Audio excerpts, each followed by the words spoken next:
nangyari sa buhay niyo kasama ang red ribbon? Naalala ko pa.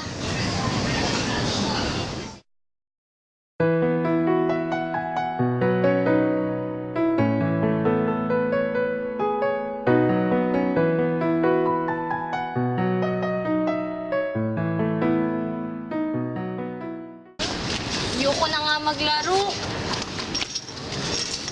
Bakit? Malungkot.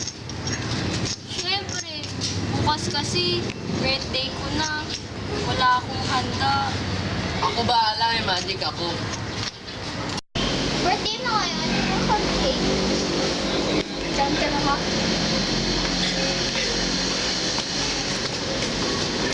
Oh, ba't ka malungkot? Kasi sabi ni Anong wala daw ako handa sa birthday ko.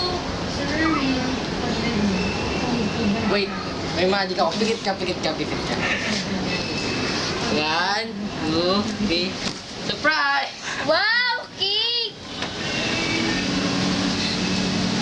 Thank you, best friend, ah. Huwag ka na malungkot. Aalis na kami. Pupunta kaming Hong Kong. Ano ba yan? Iiwan mo ako. Sabi mo walang iwanan, best friend tayo. Diyan ka na nga.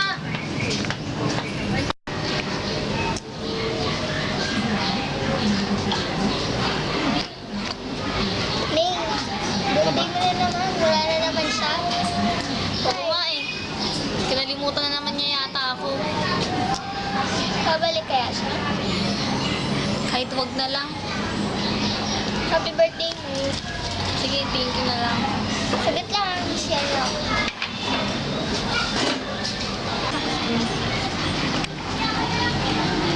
Ano na naman ba yan? Ano ka lang? Surprise! Wow! Bumalik ka, naalala mo pala ako. Ako yung Kiko. Happy birthday! Thank you. Naalala mo ako. Siyempre, kaibigan kita eh. Sorry ah. Best friend na ulit tayo. Oo naman. Ibon, nag-iiwan siya ng memories sa bawat isa, kaya masaya ako. Na natulungan ako ng red ribbon.